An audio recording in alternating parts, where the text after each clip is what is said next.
It is No Gifts Please, the parenting podcast by the pair with no real gifts, but a whole lot of gumption. Hey everyone, I'm Steve Noviello.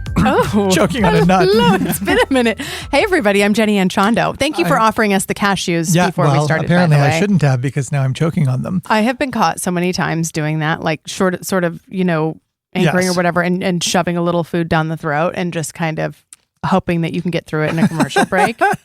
But that's my life lately. I'm trying to squeeze it in. I haven't seen you in so long. This is insane. Well, I think we're back to real time now. So yes. I'll tell you, we just got back from spring break. And? It was okay. I'm not in a rush to get back on this ship. Maybe we should save it for... we'll save it. Okay. We'll save it for an us episode. For an us episode. Because today I'm excited about our guest episode. I know we've been doing a lot of us stuff lately.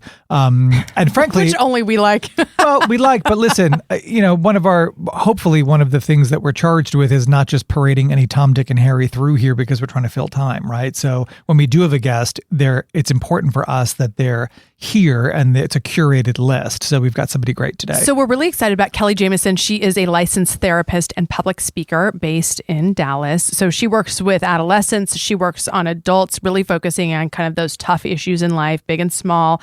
And now she was a speaker at my daughter's school. And so I thought, okay, I'm not able to make it to the event. So I will hijack her. We will hijack her and her expertise because it was so interesting. It got the conversation started between some of the parents, and they were saying, yeah, she's speaking about this, but I want to dive into this and I want to dive into this. And I thought this is so pertinent, especially for our audience, that we've got to bring her in. Welcome, Kelly. Good to see you. Thank you. Thanks for having me. Oh, okay. Lunchroom logistics, you guys. I feel like this is a little ways out from our kids? I think it's not. Is it so not? Funny. So I volunteer in the cafeteria at school, and I didn't have the easiest time in the lunchroom as a kid. There was a lot of anxiety around who was I going to sit with, the group that I wanted to sit with. Depending on the day of the week, that may have been an invitation. It may not have been an invitation. It was not a great situation, right? And because I'm in the cafeteria serving food or running the cash register or whatever, I watch my boys and how they interact and whatnot. And not I don't go over and intervene or anything like that, but I get nervous about because I know what that feels like, right? You want your kids to avoid the pain that you felt, as a child. But it's interesting to me because they are kindergarten and second grade, but our elementary school goes up to fourth. But the lunchroom politics are evident from such an early age, be it who am I standing in line with, who are we joking around, who are we going to cut in front of, who's not, it's almost like a watering hole on National Geographic, right? And who's the gazelle and who is the wildebeest. For sure. Yes. Wildebeest. Well, okay. Hadn't thought of it that way, but I love that. Yeah. So for me, the lunch period and recess are the two unstructured periods where you start to see those alphas manage the territory and decide who's who and what's what. Most of the rest of the day, they're in class and they're walking in lines and they're sitting quietly. But those two parts of their day is the wild, wild west. What are the things that are concerning kids these days that people then say, hey, you know what, we've got to come talk to you? Just in general? When it comes to that type of part of the day. Because to your point, I think that you can have a kid who's I love school, but do you love school, the academic structured portion of school that you probably excel in? Yeah. Or do you love school because you get to go and screw around with your friends, and those are two very different kids? Well, what I hear is that these two parts of the day that are designed to be lowering your cortisol, which is your stress hormone, when you're supposed to be running around having fun. Most school handbooks say lunchtime is a social period. The kids would tell you that it's quite the opposite. They feel actually safer in their classrooms when the teacher's talking and they're just expected to sit quietly and process new information or think critically or whatever. It's during lunch and recess where they feel the most stress, where they don't know what to do and they don't know where they stand. And like you said, 1 week you're in and 1 week you're out.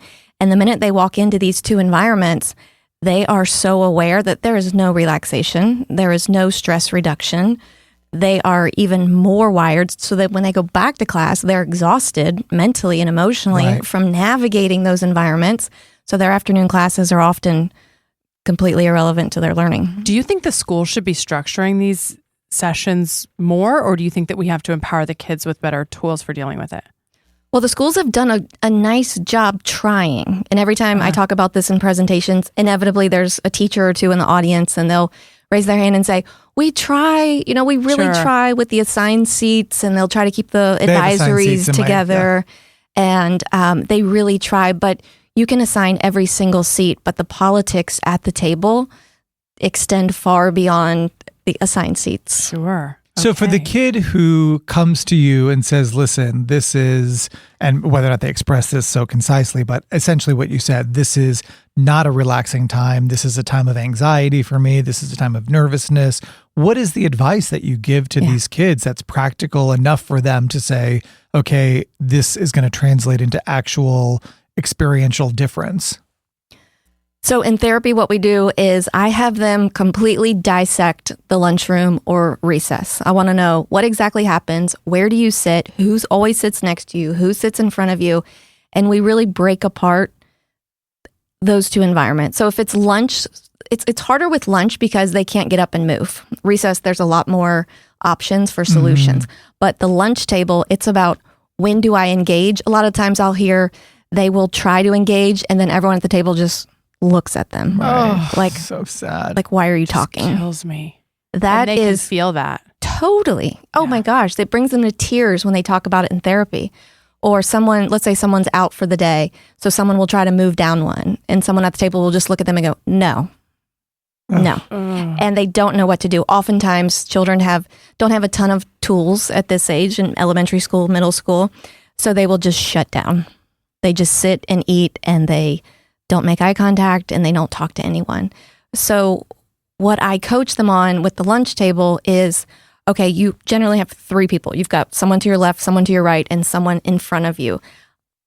Who of those three is the nicest? And tell me why. And what is your history with that person?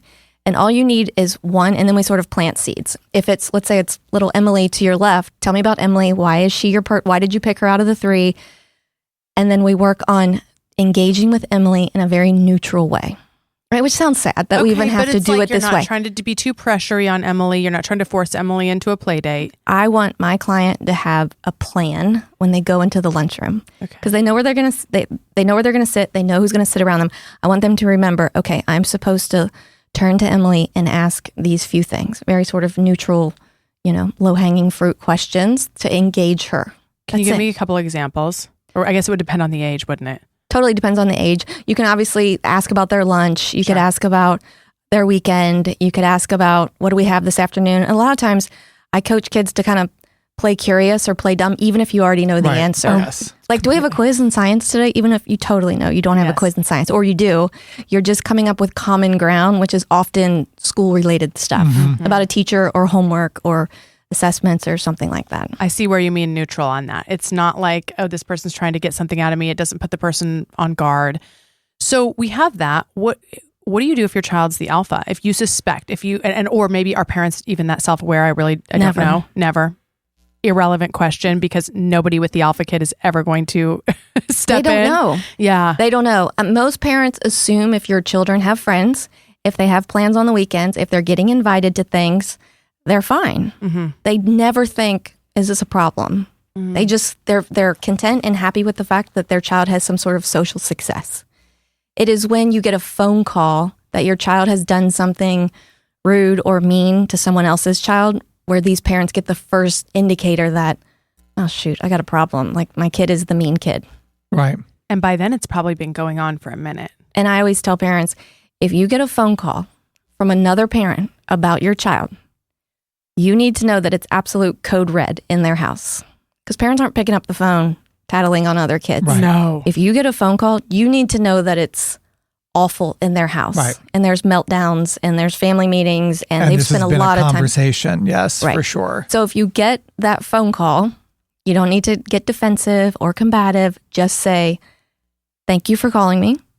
I appreciate you telling me. I'm going to go talk to my child. Don't promise you'll call them back or anything like that. Just thank them for the information. Now, if you're the parent that's received that phone call, now you're going to go talk to your child who has allegedly done something awful. You're going to sit down and say, stay open. Remember, stay very curious stance. Okay. Hey, what happened in PE today? Or what happened at that sleepover at Nick's house? And then you watch your child.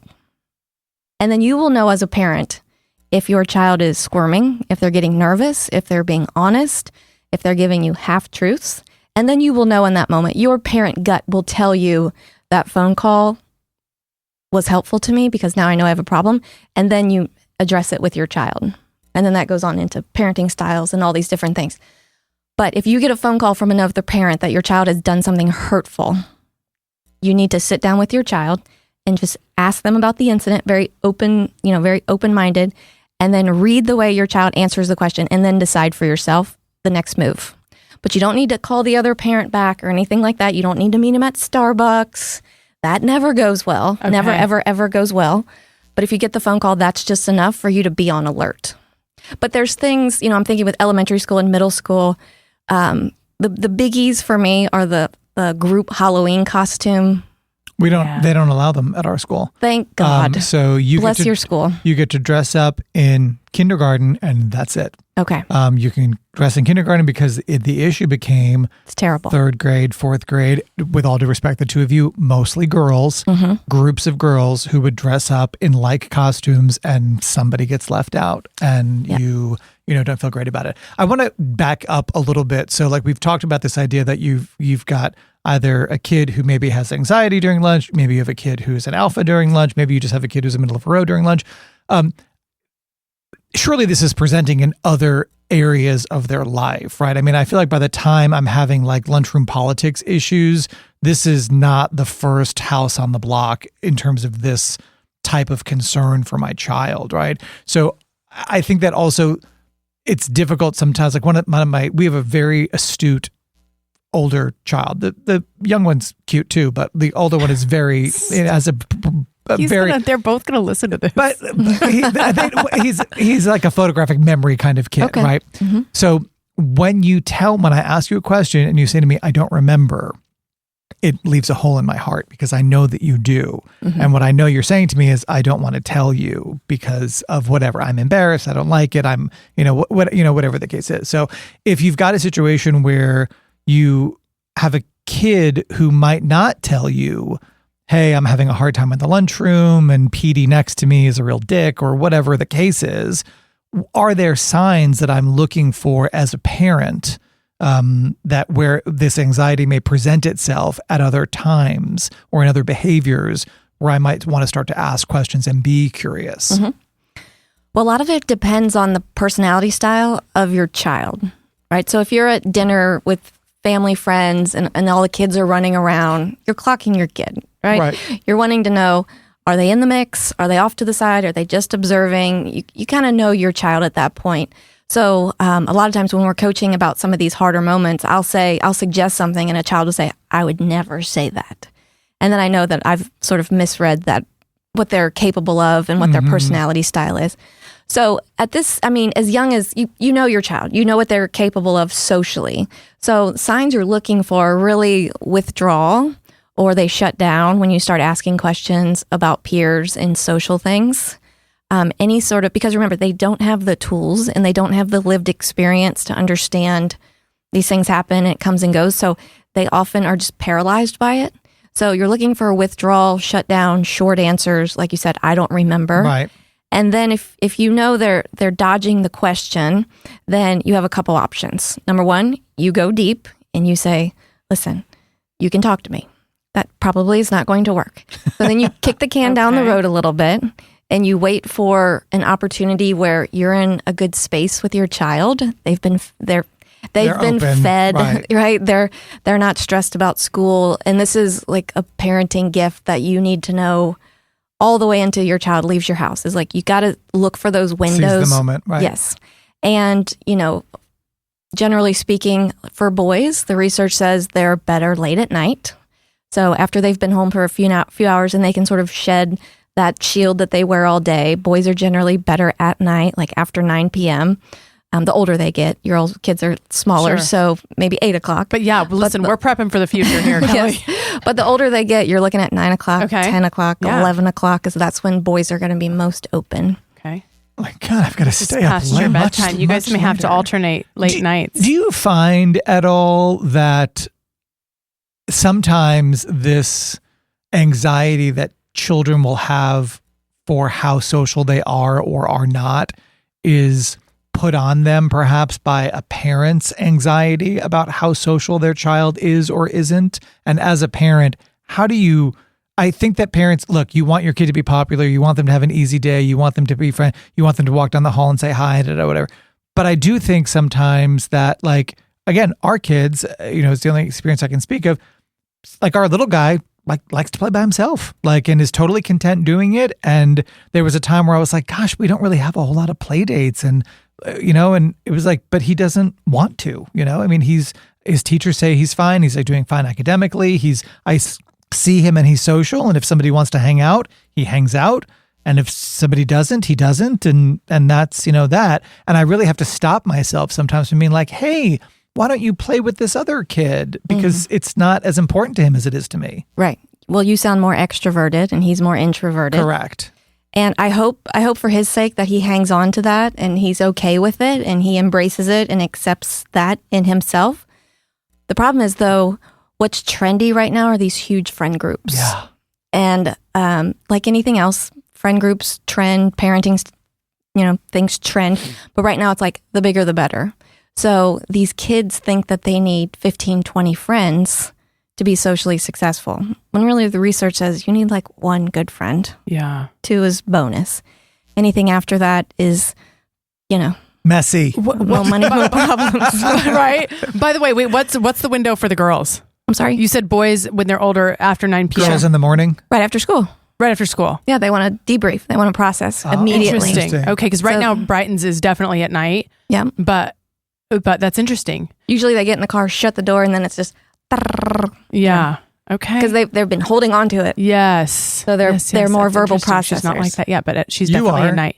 What process? I'm just always processing. I feel like constantly. You're a after work phone call. Yes. Let's debrief. Let's Are you you call your friends in your car driving home? Yes. Yeah. If one of us is dealing with something particularly professionally, where let's download right now. Yes, immediately. It'll be a text, or sometimes I'll be like, I'm going to send you a voice memo. He's like, please don't. Just call me. Just call me. do not send me a voice memo. Yes. But that's so interesting. So it's like that. I hear what Steve's saying. You don't want to impress upon your kids your own social goals or comforts. Right. If you're somebody that's really comfortable with that, to sort of acknowledge that. If you are noticing that you have a child who's maybe experiencing that sort of solo play really frequently, but they don't love it, what is the mend for that? Or how can you help facilitate it without being weird? Yeah. Well, you have to sort of tease out, are we talking about shyness or are we talking about anxiety? Okay. Because those are two totally different things that look similar in children. So there's different types. So if the child is shy, they will often be asked to play and then they will pass and they're okay with it. But oftentimes the anxious child wants to be asked to play. So it depends. Are they okay playing by themselves? That's usually a sign of introversion and shyness. Yes. But the anxious child actually does want to engage, but their nervous system is just turned up and it creates a barrier for them to be able to initiate or, play authentically in a very comfortable way for them. What creates anxiousness in children? It's genetic. Oh shit. It's not even our fault though. It's genetic. It's a gene, right? All mental health disorders are a gene. Anxiety is considered a mental health disorder. Okay. A lot of firstborns, because, we're just so on them, right? So 20% of children are born anxious, but most of the time with appropriate parenting, that subsides a little bit. But if it's your firstborn, they often hang on to that anxiety. You're both shaking your head. They often hang on to that anxiety just because we're a little bit more wrapped tightly around that first one. Yeah. Like most things in life, by the time you have child number 2, 3, you're like, I got this. It's fine. Yeah, go ahead, jump off the coffee table. Sure. But with the first child, not so much. So they read every facial expression and every cue that we give them.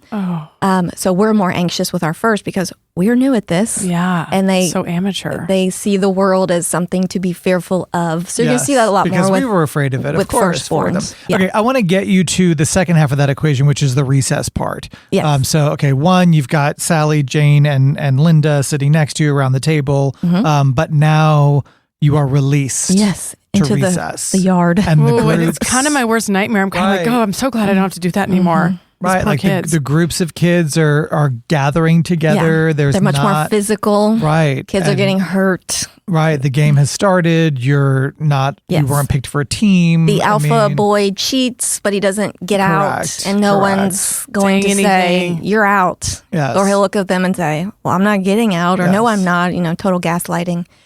Every single social dynamic you can think of plays out on the playground. Mm. So for girls, it's, you can't walk with us. Like middle school girls do this thing called like walk and talk, where they literally just circle the recess wherever they are outside.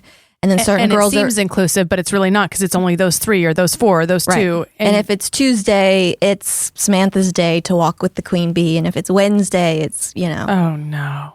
It's awful. So you've got that going on with the girls generally, like the who's in, who's out. And then with the boys, you've got a lot of the physicality of it. A lot of the pushing, shoving. Because remember, there's 1 or 2 teachers on recess duty. Right, for and they're kids. exhausted too. And they're usually over there chatting with one of those super chatty little girls or boys. And so they're out there, but that was me, by the way. No, totally. Chatting Well, with the that's teacher kind of like recess. Brighton. Like Brighton's like chatting with the teacher. I'm like, when do we get to the kid with I'm the like, let's go with the inside teacher? and laminate something. Can I write on the whiteboard? Whiteboard. I had blind chalkboards when I was in school. Yeah, so they're not really supervising. So it's you're all on your own. Yeah. Yes. So people they'll come in and someone's upset, someone's hurt, someone's crying, someone is bleeding. It's just, and then they're expected to come in and sit in math class and learn about variables. Mm-hmm. I mean, imagine that in your day, like as an adult. So what's the advice for the boy or girl who's not like, he's not being picked for the team, or they're just like not playing with him? Or for the girls, if they're doing the walk and talk and you're the girl that like has been told like, oh, we've got enough in our walk and talk group, then what's the next step? Right. So again, it's all strategizing at this point. 2 things.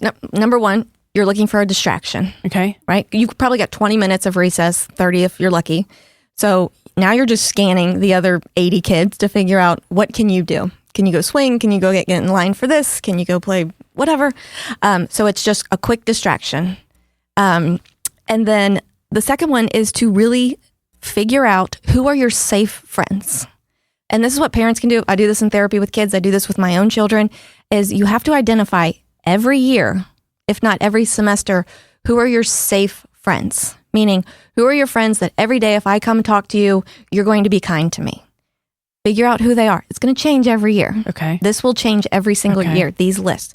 I call it the 50-50 friends and the 100% friends. Who are your 100% friends? Meaning they're always going to include you. Know who they are. What do they do during recess? Do they do that every day? It's just basically a case study of your friends. Who are the 50-50 friends? Some days it's cool if you walk with them. Some days it's cool if you play with them. Some days it's not. Those are your 50-50 friends. So if you approach a 50-50 friend and they shun you or they exclude you or they roll their eyes or they just flat out look at you and say no, you can't take that too personally because they're in your 50-50 bucket. Right. And then go look for your friends in the 100% bucket. You're not advising them to ex-nay the 50-50, which is so interesting. I feel like I just learned such a big tool from you right there. Is like my inclination would be like, well, we're never speaking to them ever again. You're a zero friend. You're not letting them get too hurt by it. Right. Like you're not taking it personally on their behalf, which is such a great takeaway for me. Like, okay, they're 50-50. It's fine. We're going to the 100s. Mm-hmm. You're not like lingering on that too long or letting it sting too badly. Right. It just kind of rolls. Great. And I talk about my own friends as an adult with my kids. I tell them who my 100% friends are and who my 50-50 friends are. Doesn't mean you don't like them. It just means like they're more of a casual acquaintance. Sure. Sometimes you have fun with them and sometimes you don't. But kids need to understand that these friendships are fluid for adults and for kids, and not everyone is your ride or die. Yeah. And you don't have to have a best friend every year. But these come and go, and it's a fluid part of your life, just like mom and dad's friends. Like I used to spend a lot of time with her, and now I don't see her so much, and that's okay. How important is it for a kid to have the ability to have an accurate self-appraisal of who those kids are? Because I think that sometimes the issues that we see with young children are, well, there are the people who I know I can hang out with, and then there are the people who I want to hang out with or who I think I should be hanging out with. And it's hard to walk away from the ones that you think you should be hanging out with in favor of, like I will tell you, the people who I met in kindergarten are to this day some of my closest friends. But there were times during the course of that 13-year relationship while we were all in school together where people kind of came and went and tried it. But at the end of the day, I really am a firm believer that the kids who you are organically attracted to, even in kindergarten, because you instinctively are attracted to each other because of commonality, because of whatever, are really your people, even if you don't realize it, right? And you may try to hang out with, the football kids or the science kids or, whatever, but at the end of the day, the people who you organically are attracted to are really your people. Is that a big hurdle for some kids to navigate in terms of like really being honest about what that looks like? Yeah, for two reasons. Number one, they don't really know who they are yet, right? So that identity formation is not really complete until they're in their early to mid 20s. Oh. So yeah, according to psychosocial development, identity formation is really from age 13 to 25. Sure. Okay. So to answer your question, like they don't even know who they are. Yeah. Sure. So to ask them to match with someone who has similar authenticity is a tough question. Right. So that's hard for them. And then also, that's great. I'm so happy that you still have friends from kindergarten. But while parents are still engineering their social lives and play dates and camps, that's not an authentic match. Right. You might get one or two, but those authentic matches aren't happening until the kids are at an age where they're able to choose their friends on their own volition and not without any parental interference. Yeah. So now we're talking about who are they riding bikes around the neighborhood with as they get a little bit older, like who are they walking home with? Who are they going to go drive around with in high school? Who are they skipping school with? Yes. Well, honestly, I think the real ride or dies. That's actually one of the reasons why I think I do have those friendships, because there was no parent social engineering when I was a kid. I mean, I'm 50 years old. That's right. Right. Yeah. There was no, my mother didn't arrange play dates for me. Neither did mine. I hung out with you at school and we were friends. And the other thing too, we're running tight on time here, but I would love to have you on and talk about it, is when the school day ended, the socialization ended as well. Now with technology and cell phones and stuff, 24/7. between the bullying and on the other side of the spectrum, the bonding, it's a 24/7 proposition. So we'll do that next episode. Yeah, we're going to leave it there for now. Please come back and see us again, because we have so much more to talk about. Give everybody a shout out to your website too, so they can go find you. I know a lot of people probably have further follow-ups and maybe need an appointment. Yeah, it's just drkellyjameson.com. Easy enough. Thank you, Kelly. Oh my gosh. I left with like more questions than answers, but okay, well, let's have her back. Like, I feel like the good takeaway, I'm not gonna knowing that in the future it will continue to be fluid. So don't really X anybody out now, because it's just the circles are so fluid. Here's what I heard. Identity doesn't start till 13. So you and I still have some time to repair the damage we have done. And anxiety is genetic, so it wasn't us anyway. Done. All right. Perfect. Hey, listen, we want to remind you to go ahead and click that subscribe button and like, and leave a few comments if you like, so we can continue to do what we love to do, a new episode every Tuesday morning at 7 a.m. on your favorite podcast platform. And of course, if you do nothing else today, go find yourself a friend you don't need to clean the house for. We'll see you soon.